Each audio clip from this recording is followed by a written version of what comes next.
Oh yeah, you hear that, you know what time it is. Radio Free Innsmouth episode 376, going to be talking about some Finnish death metal. Now, when it comes to a lot of legacy death metal bands, some folks might say, I have a bad habit.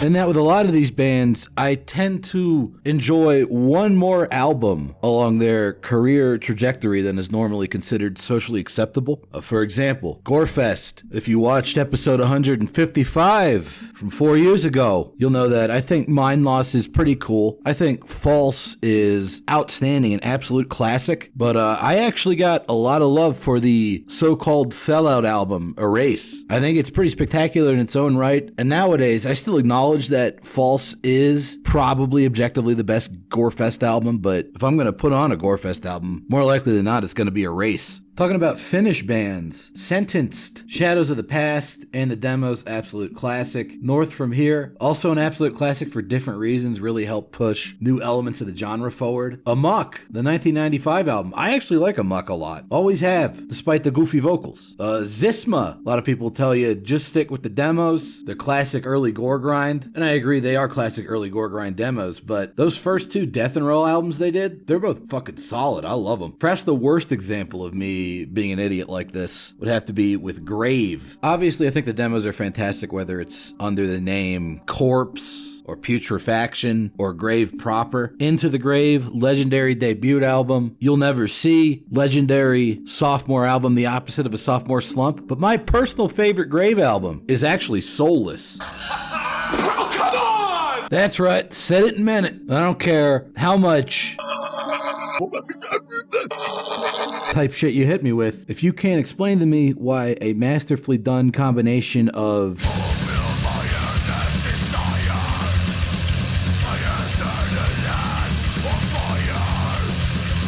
and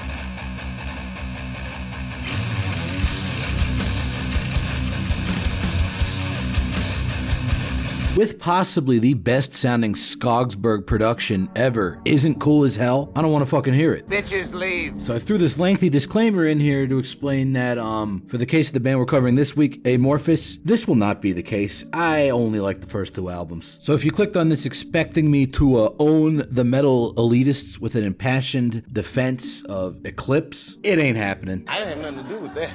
Sorry. But let me tell you, those two Amorphis albums that I do like, as well as the material that immediately preceded them, all-time top 10 death metal, no question. And when you're talking about Amorphis, you know you got to talk about the prior incarnation, Abhorrence. Yeah, I hear you. Believe me, I heard it all before. Technically, Abhorrence and Amorphis are two different bands. Sort of. My evidence for sort of not only comes down to the fact that they had almost identical lineups, apart from a couple people, but also, when Amorphis got signed to Relapse Records, it was because Relapse had wanted to sign Abhorrence, because they had a song that went a little something like... The Abhorrence guys tell them, look, Abhorrence broke up. We got this new band, Amorphis. Relapse is like, okay, that's fine, as long as you do that song again. And wouldn't you know it, the first 7-inch Relapse puts out of Amorphis material starts off with... And then a year later, when they get their first full-length out on Relapse, the last song on the album is...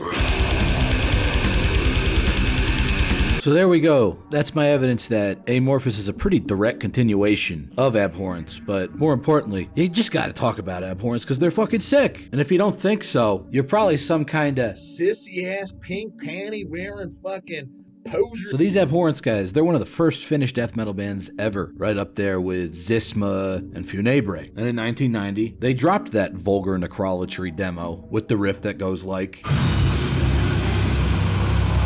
And all was right in the world, because this shit's fucking fantastic. Archetypal Finnish death metal, with a surprising amount of blast beats, and even some grindcore influence.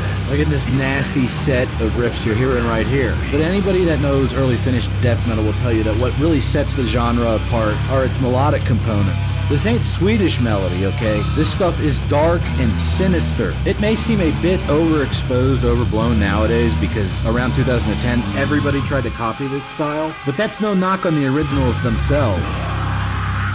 Because when this shit's done properly, it's still some of the best death metal ever. And it's got enough grind parts to keep it from getting boring like what you're hearing right now. And it's also very cleverly written, even subtle at times. Like right here, you're getting a grindcore variant of that opening riff that's been all chopped up. And then this part, this sounds like a fucking Mortician riff or something, dude. How could you not like this? Fucking fantastic. Classic old school death metal. And because of that, it's gonna have your classic fucked up, dissonant, whammy bar abuse solos.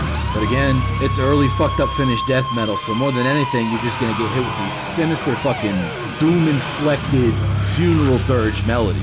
And it's because of those that for a lot of people, Abhorrence's Vulgar Necrolatry demo is one of the greatest demos of all time. For a lot of people, it's their favorite Abhorrence material by a long shot. For me, that's not the case, because my personal favorite Abhorrence material is the self-titled 7-inch they put out on Seraphic Decay Records a little bit later. For one, it's got the best Bolt Thrower song that Bolt Thrower themselves never actually wrote. In fact, I like this better than pretty much all Bolt Thrower. Holy Laws of Pain.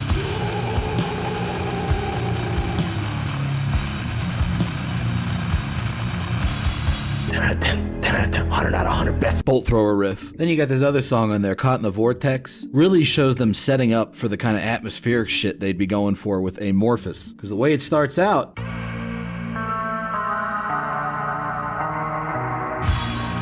I mean, come on, Crypts, Spectral Voice, Swallowed, and Hedonist. It all starts from shit like that. Then you got this cool dual guitar part in the middle of the song, both guitarists interlocking, playing completely different stuff that fits together perfectly in an absolutely morbid and decrepit way.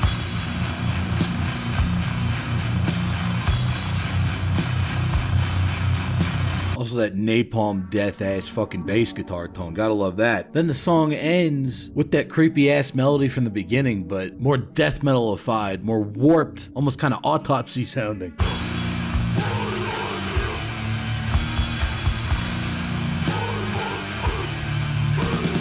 That's how we do it. I did it. But for me, the song that seals the deal on this 7-inch is the opening track, Pestilential Mists. I mean, this opening riff right here, this is like the archetypal Finnish death metal riff. Absolute classic. Another thing that really sets Finnish death metal apart is the very distinctive style of drumming a lot of these bands had. Like this kind of slow-ish, but still grinding double bass rolling in the background. That's a classic Finnish death metal beat. And this variant riff with the shimmering bar chord in the background is classic Finnish death metal atmospheric. But since it's, you know, Abhorrence, they're gonna have to grind a little bit for you, which is always appreciated, breaking that up before going back into those very doomy sort of meditative riffs. I see a lot of people call Finnish death metal boring. All that says to me is, y'all motherfuckers must not be listening to the right bands. There's a huge amount of variety and tempo and texture going on in this album. The riffs are all super memorable. The atmospherics, you know, the little wash of the clean guitar, slight synth usage, wordless, tortured sounding vocal interjections, they all combine to make it a very cinematic death metal experience. And again, oh, honk shoo, it's all just slow.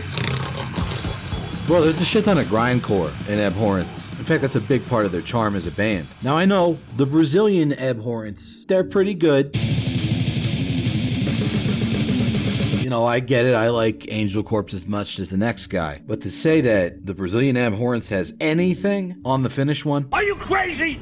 Are you out of your mind? So that's Abhorrence for you. And it's also kind of early Amorphis for you. Because the first thing Amorphis ever recorded for Relapse, the Privilege of Evil EP from 1993, it was actually recorded back in 1991. And they took two of the songs from that session to put out the Vulgar Necrolatry single, the first Amorphis release on Relapse in 1991. Apparently the whole thing was actually supposed to be released as a split with the Incantation material from the same time period that actually wasn't released in full until 2008 under the title Blasphemous Cremation.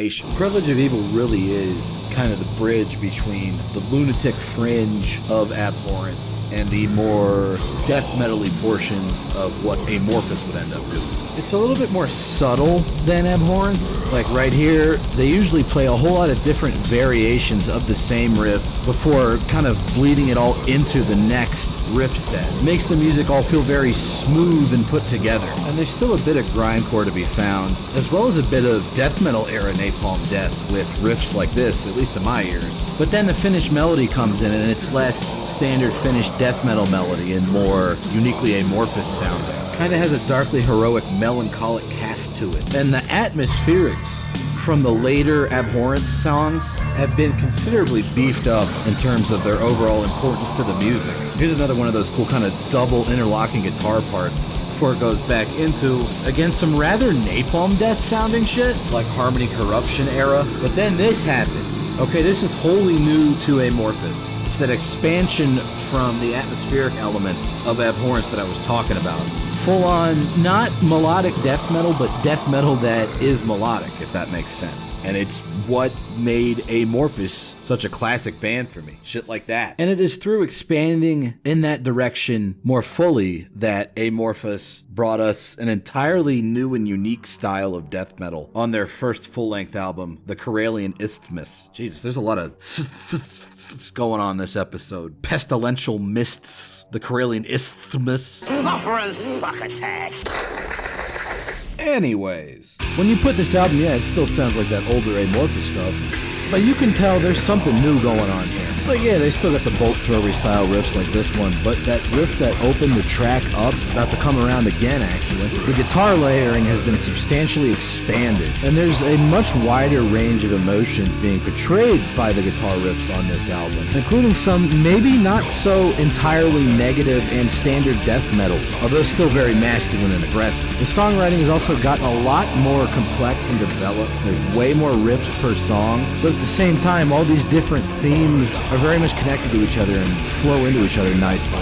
They still do that thing where they switch between aggression and melody, but a lot of the melodies have this very heroic cast to them, while still maintaining some of the standard Finnish melancholia. This particular section here, with the two interlocking guitar parts, really shows how much more complex their songwriting has gotten. You have this more floaty part right here, and then the next variation is harmonized lead guitar. I kind of feel like Amorphis don't get quite enough credit for helping invent melodic death metal, but at the same time on this album, it's still not just straight up melodic death metal, it's death metal that has melody to it, in a very unique sort of way that doesn't really sound like any other band working within the genre at the time. As far as that more heroic style of melody goes, the best example of that is my personal favorite song on the album, Exile of the Sons of Ishlu, which starts out with one of the greatest death metal riffs with melody that isn't exactly melodic death metal type riffs I've ever heard.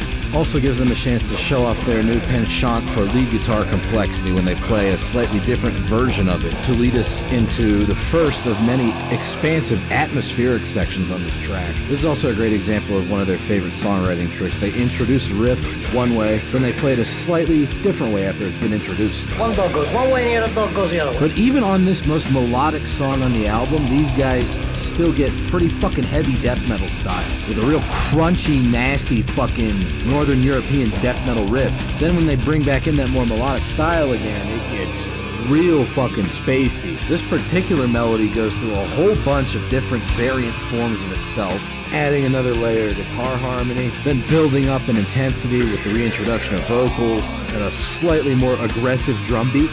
Still very melancholic and contemplative though. Then to close the song out, they reintroduce that monster riff from the beginning, now played with more intensity and again doing that sort of Amorphous variation where they move it farther up the neck for its final iteration. You gotta love Exile of the Sons of Ishlu. It was the first song I heard off this album, probably when I was like 15 or 16, and it's still one of my favorite death metal songs of all time. The Karelian Isthmus is one of my favorite death metal albums of all time. And the follow-up, Tales from the Thousand Lakes, kind of the most famous early Amorphis album, is also also one of my favorite albums ever made, and it basically started modern pagan metal in the Finnish context. It's absolutely way more of a melodic death metal album than Karelian Isthmus was, and some people might see this as a rather abrupt style change. I disagree. I actually feel like there's a pretty logical progression from the Abhorrence demos to early Amorphis to Karelian Isthmus to Tales from the Thousand Lakes, and you can hear echoes of all eras of their material across this body of work. I mean, on first listen, a song off Tales from the Thousand Lakes like The Castaway might seem like a pretty radical departure.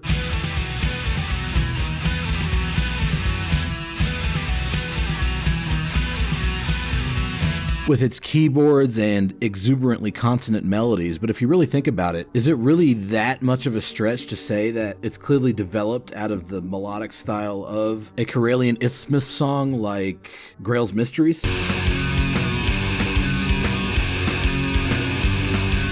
To me, it just kind of seems like on this new album, they lessened the malevolence and the heaviness, and then also lengthened the melodic phrases in terms of note count, but there's still definitely a continuity between the two. Similarly, the slower, more melancholic moments of the Karelian Isthmus, such as The Lost Name of God,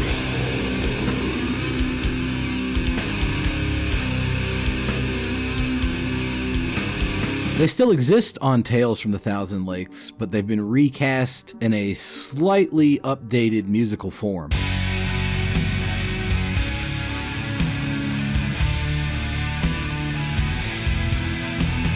With, again, there being longer musical phrases with more notes inside them, and the malevolence and kind of unholy death metal feeling being twisted into more of a melancholic pagan one. But that whole thing about there being way more notes per melody on this album is best exemplified by its signature track, which, come on, you gotta know this one, guys, right? Black Winter Day, one of the best songs ever, and the song on this album that most shows off that new integration of analog keyboards that so informs the sparkling dark blue atmosphere of this release. This one starts out with pianos and Moog synthesizer, and just look how fucking long this musical phrase is. Look how many fucking notes there are. Then the guitars kick in, and it's just some of the best shit ever. The all-time archetypal great melodic staircase death metal riff. Just this continuous sequence of melody that never breaks over the course of the entire track. It's almost baroque in its affectation. Like, each shift is seamless. This melody, it just keeps going on into eternity. Still going, this asshole. Even when everything else changes around it, like adding in clean vocals, the melodic matrix stays consistent up to the point where there is a counterpoint switch. Sort of a hard stop that introduces a new variation, leading into one hell of a psychedelic analog synthesizer freakout. This was the album that made me really get into the Moog as an instrument. And this freakout actually seamlessly ties back into the reintroduction of that same melodic matrix that the entire song has been moving through. Black Winter Day is one of the most historically important kind of early melodic death metal songs, and it's also one of the first extreme metal songs I ever learned myself on guitar, along with Hypocrisy's Roswell 47 and Suffocation's Infecting the Crypts, so it's pretty special to me personally. I still use it as a guitar warm-up to this day. But this whole album is just full of really fucking good shit. As much as I love the Black Winter Day melody, my personal favorite sort of singular melodic line on the album actually comes from the song after it, Drowned Maid, which introduces itself like this.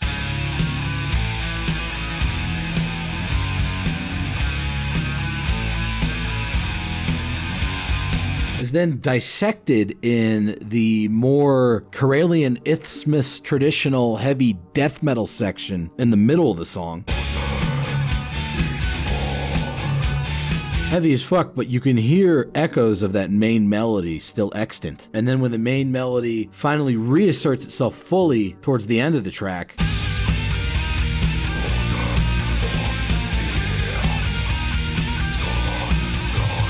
it's a pretty profound moment of musical catharsis. I also pointed out that psychedelic influence in Black Winter Day. It's definitely noticeable in that song, but it kind of gets craziest towards the end of that other song I sampled earlier, The Castaway. I smoke weed.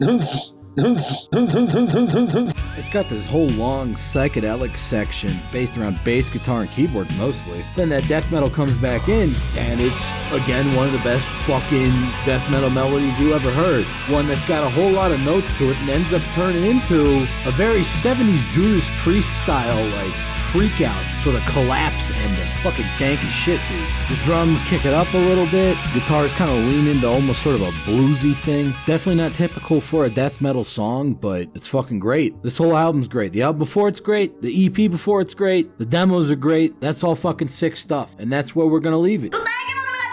Now, I told you earlier, I only like the first 2 albums. You knew that going into this. I warn you. No funny business. But hey, even if you disagree with me on that, thanks for listening or watching or whatever you did, and I'll see you next time.